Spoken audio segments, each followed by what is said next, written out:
आज हम सिर्फ चुनावी आंकड़ों का विश्लेषण नहीं कर रहे हैं। नहीं, हम उससे बहुत आगे जा रहे हैं। हम यहाँ शासन की एक गहरी समझ की नींव रख रहे हैं। ये विश्लेषण एक तरह का डायग्नोसिस है, मतलब एक राजनीतिक इलाके का डेटा पर आधारित मूल्यांकन।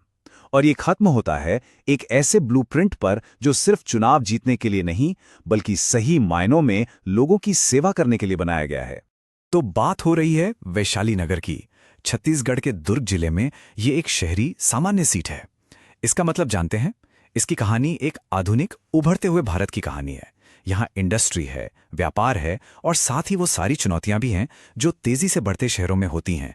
अच्छी नौकरी की चाह, बेहतर सड़कों और सुविधाओं की जरूरत और एक ऐसी सरकार से उम्मीद जो उनकी रोज की जिंदगी को समझे। तो इस विश्लेषण में हम आगे कैसे बढ़ेंगे? सबसे पहले हम वैशाली नगर की जमीनी हकीकत को समझेंगे। फिर चुनावी जनादेश के आंकड़ों में छिपी कहानी को पढ़ेंगे। इसके बाद हम देखेंगे कि कोई भी जगह एक राजनीतिक गढ़ कैसे बनती है और एक चैलेंजर के सामने क्या रणनीतिक मुश्किलें होती हैं। और आखिर में हम एक ठोस 90 दिन की योजना और जन केंद्रित नेतृत्व के सही रास्ते पर बात करेंगे। कोई भी रणनीति बनाने से पहले जमीन को समझना बहुत जरूरी होता है। वहां की मिट्टी को महसूस करना पड़ता है। तो चलिए सबसे पहले इस क्षेत्र की बुनियादी पहचान और इसके राजनीतिक इतिहास में थोड़ा गहरा उतरते हैं। ये कुछ बुनियादी बातें हैं जो हमें पता होनी चाहिए। विधानसभा क्षेत्र संख्या 66, जिला दुर्ग। यहां लगभग 2.5 लाख मतदाता हैं, जो इसे एक अहम शहरी केंद्र बनाता है। और सबसे खास बात, 2008 में बनने के बाद से ये लगातार भारतीय जनता पार्टी का एक मजबूत गढ़ रहा है। यही वो एक तथ्य है जो यहाँ की पूरी राजनीतिक कहानी को तय करता है। तो चलिए अब उन आंकड़ों की कहानी को समझते हैं जिन्होंने इस इलाके की सियासी हकीकत को शक्ल दी है। ये सिर्फ नंबर नहीं है, ये 4 चुनावों में वोटर्स की आवाज है, उनकी पसंद और उनकी उम्मीदों का आईना है। जरा इस नंबर पे गौर कीजिए, 40,074। ये 2023 के चुनाव में जीत का अंतर था। ये कुछ छोटी मोटी बढ़त नहीं है, ये एक बहुत ही साफ जनादेश है।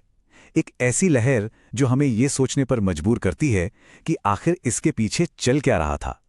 यहां हमारे सामने 2008 से 2023 तक 4 चुनावों का पूरा लेखा जोखा है। इस टेबल को ध्यान से देखिए। हर चुनाव में वोटर्स की संख्या बढ़ी है, जो एक बढ़ते हुए शहर की निशानी है। वोटिंग का प्रतिशत भी 60 से 66% के बीच काफी स्थिर रहा है। मतलब वोटर्स का एक बड़ा तबका लगातार वोट डाल रहा है। लेकिन असली कहानी तो बीजेपी और कांग्रेस के वोट शेयर और जीत के मार्जिन में छिपी है, जो लगातार एक ही तरफ इशारा कर रही है। ये बार चार्ट 2023 की कहानी को और भी ज्यादा साफ कर देता है। बीजेपी को मिले करीब 60% वोट और कांग्रेस को 35%। ये 24% से भी ज्यादा का अंतर है। अब किसी भी चैलेंजर के लिए ये आंकड़ा एक बहुत ऊंचे पहाड़ जैसा है। इस पर चढ़ने के लिए सिर्फ मेहनत नहीं, बल्कि एक बहुत ही असाधारण रणनीति की जरूरत होगी। रणनीति में और गहरा जाने से पहले एक उसूल को याद रखना बहुत जरूरी है। लोकतंत्र में डेटा का इस्तेमाल सिर्फ हार जीत के विश्लेषण के लिए नहीं होता। इसका असली मकसद एक ऐसी बातचीत को जन्म देना है जो जानकारी पर आधारित हो और जिम्मेदार हो। और हर बातचीत की ये जिम्मेदारी है कि वो हर नागरिक के सम्मान का ध्यान रखे। तो बड़ा सवाल ये है कि ये आंकड़े हमें आखिर बता क्या रहे हैं। ये सिर्फ एक चुनाव की जीत नहीं है, ये एक पैटर्न है, एक ढांचा है। चलिए उन अंदरूनी वजहों को समझने की कोशिश करते हैं जो किसी भी इलाके को एक राजनीतिक गढ़ बनाती हैं। ये टाइमलाइन उस कहानी को बिल्कुल साफ कर देती है। 2008 से ही बीजेपी ने लगातार 50% के आसपास या उससे ज्यादा वोट शेयर हासिल किया है। हाँ, 2018 में एक मामूली सी गिरावट आई थी जब वोट शेयर 50% से नीचे चला गया, लेकिन 2023 में उन्होंने न सिर्फ वापसी की बल्कि अब तक की सबसे बड़ी जीत हासिल की। ये एक मजबूत पकड़ को दिखाता है। तो खास बातें क्या निकल कर आती हैं? पहली, बीजेपी की लगातार बढ़त जो ज्यादातर 50% से ऊपर रही है। दूसरी तरफ कांग्रेस का वोट शेयर 35% के आसपास मानो ठहर सा गया है। और तीसरी बात, वोट डालने वालों की संख्या भी स्थिर है, जिसका मतलब है कि एक वफादार वोटर बेस है जो हर बार वोट डालता है। ये तीनों पैटर्न मिलकर ही इस गढ़ की मजबूत नींव बनाते हैं। लेकिन यहाँ एक बहुत जरूरी बात समझनी होगी। हमारे पास जो डेटा है वो हमें ये तो बताता है कि क्या हुआ, लेकिन ये पूरी तरह से नहीं समझाता कि क्यों हुआ। इस सोर्स मटेरियल में जाति, आमदनी या वोटर्स की भावना जैसी गहरी जानकारी नहीं है। ये एक बहुत बड़ा डेटा गैप है और इसे भरे बिना कोई भी रणनीति अधूरी है। इसे भरने का एक ही तरीका है, जमीन पर उतरकर लोगों से जुड़ना और उनकी बात सुनना। अब चलिए नजरिया बदलते हैं और एक चैलेंजर की तरह सोचते हैं। जब आप इतने बड़े फासले का सामना कर रहे हो तो शुरुआत कहां से करें? इस स्थिति को सही तरीके से समझने और आगे का रास्ता खोजने के लिए हम कुछ स्थापित रणनीतिक मॉडल्स का इस्तेमाल करेंगे। एक स्वॉट एनालिसिस हमें साफ तस्वीर दिखाता है। चैलेंजर की ताकत क्या है? शायद कुछ स्थानीय नेताओं की मौजूदगी, लेकिन सबसे बड़ी कमजोरी एक कमजोर हो चुका संगठनिक ढांचा जो सालों तक सत्ता से बाहर रहने के कारण बिखर गया है। मौका कहाँ है? शहरी मुद्दों पर ध्यान देने में, जैसे नौकरी, सड़कें, पानी। लेकिन सबसे बड़ा खतरा सत्ताधारी पार्टी की मजबूत पकड़ और उनका जमीनी संगठन। चतुर्मुख सिद्धांत किसी भी चुनावी मुकाबले को 4 पैमानों पर परखता है: उम्मीदवार, संगठन, मुद्दे और सामने वाले की ताकत। इस पैमाने पर देखें तो उम्मीदवार की अपील और मुद्दों का जुड़ाव शायद मीडियम लेवल का हो, विपक्ष की ताकत बहुत ज्यादा है। लेकिन सबसे चिंता की बात है पार्टी संगठन, जिसे निम्न यानी लो का दर्जा दिया गया है, और बिना संगठन के कोई भी रणनीति जमीन पर उतर ही नहीं सकती। तो ये सब हमें कहाँ ले जाता है? बात बिल्कुल साफ है। आगे का रास्ता 3 शब्दों पर टिका है: विश्वास, काम और छवि। लोगों का भरोसा दोबारा जीतना होगा।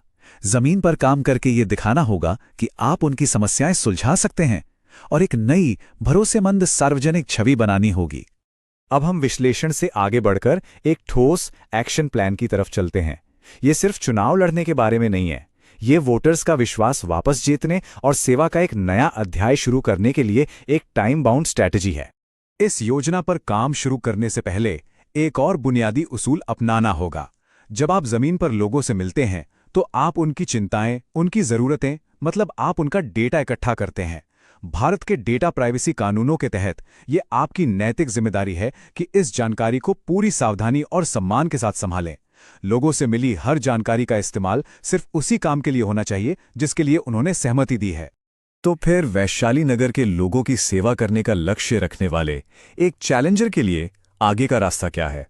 विश्लेषण हो गया, अब एक्शन का समय है। ये 90 दिन की सीढ़ी एक स्ट्रक्चर्ड तरीका है। पहला कदम पहले 30 दिन नींव बनाने के लिए हैं। हर वार्ड में कमेटियां बनाना, सर्वे करके लोगों की समस्याएं समझना और घर घर जाके संपर्क करना। दूसरा कदम अगले 30 दिन जुड़ाव के लिए है। मीडिया में अपनी बात रखना, इलाके का दौरा करना और युवा वॉलंटियर्स को जोड़ना। और तीसरा आखिरी कदम अंतिम 30 दिन पूरी ताकत झोंकने के लिए है। रैलियों से अभियान को ऊंचाई पर ले जाना और ये पक्का करना कि आपके समर्थक वोट डालने के दिन घर से जरूर निकलें। अब चलिए चुनाव जीतने की रणनीति से आगे बढ़ते हैं और उस असली लक्ष्य पर ध्यान देते हैं जो है एक असरदार, जवाबदेह शासन। क्योंकि असली जीत चुनाव के दिन नहीं होती, वो तो उसके बाद के 5 सालों के काम में होती है। और ये स्लाइड साफ दिखाती है कि लोगों के लिए असल में क्या मायने रखता है। राजनीति का असली मकसद इन समस्याओं को हल करना है। बेरोजगारी, इंफ्रास्ट्रक्चर जैसे टूटी सड़कें और रोज का ट्रैफिक जैम, पानी और बिजली सप्लाई की दिक्कतें और पब्लिक ट्रांसपोर्ट की कमी, ये एक शहरी वोटर की रोजमर्रा की चिंताएं हैं। एक कामयाब राजनीतिक रणनीति सीधे तौर पर इन समस्याओं के समाधान से ही जुड़ी होती है। और आखिर में हमें ये याद रखना चाहिए कि राजनीति का मकसद सिर्फ जीतना नहीं है। इसका असली मकसद शासन की ऐसी व्यवस्था बनाना है जो हर एक नागरिक को सम्मान, अवसर और न्याय दे। यही वो सोच है जो किसी भी राजनीतिक कोशिश को सार्थक बनाती है। यदि आप एक जन केंद्रित नेता बनना चाहते हैं और अपने निर्वाचन क्षेत्र का उत्थान करना चाहते हैं तो blueprintstrategies.ai से mgr@blueprintstrategies.ai पर संपर्क करें या 08042041602 पर कॉल करें। उद्देश्य राजनीति से परे।